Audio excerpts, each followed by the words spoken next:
मनीषा भिमानी जो हरियाणा से बिलोंग करती थी, जिसके साथ कुछ दरिंदों ने उसके साथ गलत करके और उसका बॉडी का कुछ मेन पार्ट निकाल लिया गया।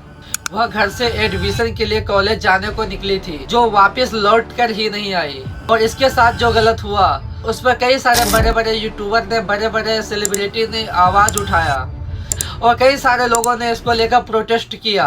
लेकिन इतना कुछ करने के बाद भी अभी तक वो मुजरिम पकड़ा नहीं गया है, उसे अभी तक इंसाफ नहीं मिला है। इसी को देखते हुए एक एक्सपेरिमेंट किया जाता है, तो जहाँ पर 10 से 11 साल की बच्ची को अकेले रास्ते पर छोड़ दिया जाता है, ये पता करने के लिए कि लोगों के सामने अगर इसको किडनैप किया जाता है, उठाया जाता है, कि लोगों का क्या रिएक्शन होता है। इस एक्सपेरिमेंट को पूरा करने के लिए ऐसे कई सारे पब्लिक प्लेस में लड़की को चलवाया जाता है। कई सारे जगहों पर ये एक्सपेरिमेंट किया जाता है कि लड़की को अगर हम पब्लिक के सामने उठाते हैं तो उसका क्या रिएक्शन आता है।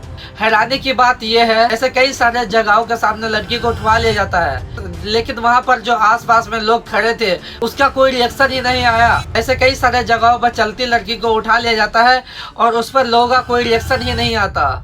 ऐसा ही अगर कोई भी लड़की के साथ गलत हो जाता है, उस पर नारेबाजी लगाई जाता है और जुलूस निकाली जाती है।